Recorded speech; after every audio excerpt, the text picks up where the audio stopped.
जादू, जिसे अल्लाह ताला ने कुरान मजीद में कुफ्र का नाम दिया है। फिर भी इंसान क्यों कर जादू के चक्कर में पड़ता है, और जादू असल में है क्या, ये किसने इंसान को सिखाया, इसकी मुकम्मल तारीख क्या है, और इस जादू से क्या क्या हो सकता है, इस जादू का तोड़ क्या है, कैसे ख़त्म किया जा सकता है। इन सब से अहम तरीन सवालात को जानने से पहले आपसे इल्तमास है कि अगर आपने हमारा चैनल अभी तक सब्सक्राइब नहीं किया तो सब्सक्राइब करें, ताकि आइंदा आप हमारे साथ अपडेट रहें।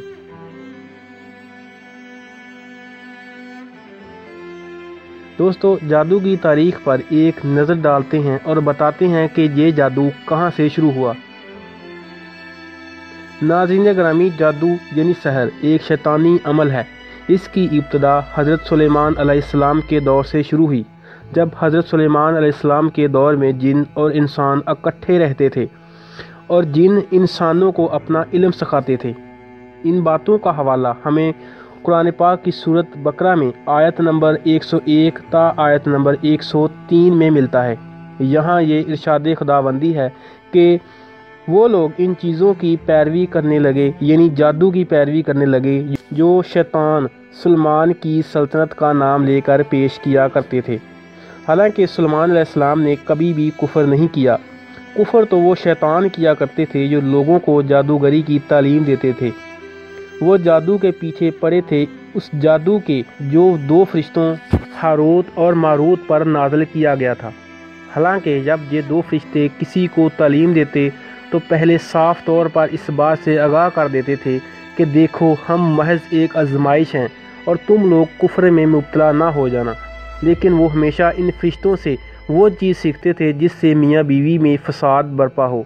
बेशक वो अल्लाह की मर्ज़ी के सिवा किसी पर भी मुसीबत नहीं ला सकते थे, लेकिन इसके बावजूद वो ऐसी चीज़ें यानी जादू सीखते जो इनके लिए मुनाफा बख्श नहीं बल्कि इनके लिए घाटे का सौदा थी। और इन्हें खूब मालूम था कि जो इस जादू का ख़रीदार बना तो उसके लिए आखिरत में कोई हिस्सा नहीं। कितनी बुरी चीज़ थी जिसके लिए उन्होंने अपने आप बेच डाला, काश वो जान पाते। व्यूज़, अल्लाह ताला की इस आयत मुबारका को अगर हम आसान अल्फाज में तशरीह करें तो मफ़हूम ये निकलता है कि अल्लाह ताला ने इंसानों की रहनुमाई के लिए और आजमाइश के लिए दो फरिश्ते हारूत और मारूत ज़मीन पर इंसान के रूप में भेजे। ये दोनों फरिश्ते शहर बाबिल में लोगों को इस बात की तनबीह करते थे कि जादू से इंसान का ईमान चला जाता है। लेकिन इसके बावजूद कई लोग ऐसे होते जो जादू सीखने पर इसरार करते नज़र आते। तब ये दोनों फरिश्ते उन लोगों को जादू सिखा दिया करते थे। तब से जादू की बाकायदा इब्तदा हुई। ये जादू 4 किस्म के होते थे, जिनमें एक ज़मीनी जादू, दूसरा फ़ज़ाई जादू, तीसरा आबी और चौथा बज़रिया खुराक जादू था। आइए अब एक नज़र इन 4 बड़ी इक़साम पर डालते हैं और आपको हक़ाइक़ की रोशनी में बताते हैं कि ये 4 इक़साम के जादू कौन से और कैसे अमल में लाए जाते। व्यूज़, सबसे पहले बात करते हैं फ़ज़ाई जादू के बारे में। व्यूज़, इस जादू की कैफियत में जिन्नात को हवा में छोड़ दिया जाता है, जिससे मतलूबा शख्स को नुकसान पहुंचाने का हुक्म बज़रिया जादू दिया जाता है, और जिन्नात के ज़रिए मुखालफ शख्स के जिस्म में सुइयाँ चबोई जाती हैं या फिर दरख्त पर तावीज़ वगैरह बांध कर मुखालफ को तकालीफ पहुंचाई जाती है। इस अमल में हांडी का नहायत पुरख़तर इस्तेमाल अमल में लाया जाता है, जहां हांडी में गोश्त डालकर दहकते चूल्हे पर रख देते थे और इसके बाद पढ़ाई शुरू करते। इस अमल से जिन्नात इस हांडी को उठाकर मतलूबा जगह पर फेंक देते, जिससे मुखालफ को नुकसान पहुंचता। इस जादू की एक किस्म ये भी है कि जादू का विर्द काली बिल्ली, कुत्ता, ऊँट या शेर की हड्डी पर किया जाता और वो हड्डी या तो ज़मीन में गाड़ दी जाती या वीरान कब्रिस्तान में जाकर दफन कर दी जाती थी। इसके बाद दूसरी जादू की किस्म ज़मीनी जादू है। व्यूज़, ज़मीनी जादू करने के लिए जादूगर इंसान नमा पुतला बनाते और इस पर सुइयाँ चबोते थे। फिर देगर अलूम पढ़ने के बाद इस पुतले को ज़मीन में दफन कर देते थे। اس کے علاوہ مطلوبہ مخالف شخص کا پاؤں جس جگہ لگا ہو وہاں سے مٹی اٹھا کر اس پر بھی جادو کیا جاتا ہے۔ کئی دفعہ جادوگر مخالف کے بال یا اس کے کپڑے بھی ناپاک عزائم کے لیے استعمال کرتے نظر آتے ہیں، اور بعض حالات میں زمینی جادو میں کینکریوں یا مٹی پر دم کر کے اسے مخالف کے گھر میں جنات کی مدد سے پھینک دیا جاتا۔ اس کے ساتھ ساتھ یہ جادو کیلوں پر بھی کیا جاتا۔ اس صورت میں جادوگر کیلوں پر پڑھائی کرنے کے بعد اسے زمین میں ٹھونکتے، جس سے مخالف سمت کو اذیت پہنچتی اور مطلوبہ نتائج حاصل ہوتے ہیں۔ دوستو، تیسری قسم بذریعہ خوراک ہے، جس میں کسی میٹھی چیز مثلاً مٹھائی، گڑ، چینی یا کسی بھی مٹھاس والی چیز پر جادو کر کے مطلوبہ شخص کو کھلایا جاتا، جس سے مخالف شخص کو اذیت پہنچتی۔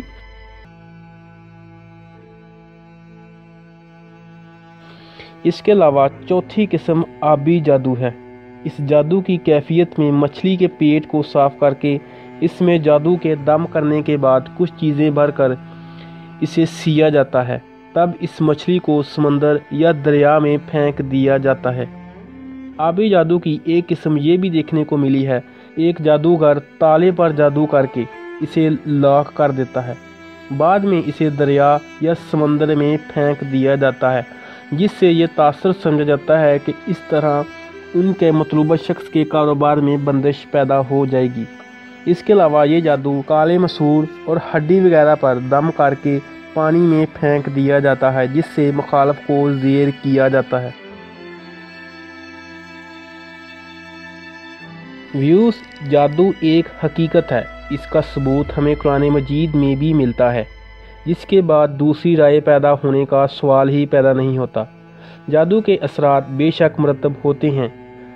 اب جادو کو ختم کرنے یا اس سے بچنے کا جو طریقہ نبی کریم حضرت محمد صلی اللہ علیہ وآلہ وسلم سے جو ثابت ہے، وہ ہم آپ کے ساتھ شیئر کرتے ہیں، جس میں یہ ہے کہ جب جادوگر حضرت محمد صلی اللہ علیہ وسلم پر جادو کرنے لگے تو اللہ تعالیٰ نے اس جادو کے توڑ کے لیے فوراً 2 سورتیں نازل فرمائی، جن کا نام سورت ناس اور سورت فلق تھا۔ اس بارے میں آپ صلی اللہ علیہ وسلم نے ارشاد فرمایا کہ مجھے عرش کے نیچے سے جو چمکدار صورتیں نازل ہوئیں۔ ویوز، قرآن پاک کی یہ چھوٹی سی 2 صورتیں ہر قسم کے جادو کا توڑ ہے۔ ان 2 صورتوں کے ہوتے ہوئے ہمیں کسی قسم کے جادو کی پرواہ نہیں کرنی چاہیے، نہ ہی ہمیں کسی عامل فقیر کے پاس جانے کی ضرورت ہے۔ دوسری بات یہ کہ اگر انسان کا اللہ تعالیٰ پر اور اس کی بھیجی گئی کتاب پر یقین پختہ ہوگا تو ہر قسم کا جادو بے معنی ہو جائے گا۔ آخر میں اللہ تعالیٰ سے دعا ہے کہ اللہ تعالیٰ ہمیں سیدھی راہ پر چلنے کی توفیق عطا فرمائے۔ ویوز، یہ تھی آج کی ویڈیو۔ میں امید کرتا ہوں آج کی یہ ویڈیو آپ کو پسند آئی ہوگی۔ اپنی محبت کا اظہار کمنٹس میں کریں۔ اگر ویڈیو اچھی لگی ہو تو لائک اور شیئر کرنا مت بھولیں۔ ہم پھر ملیں گے ایک نئی ویڈیو کے ساتھ۔ اپنا خیال رکھیے۔ اللہ حافظ۔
Mm-hmm.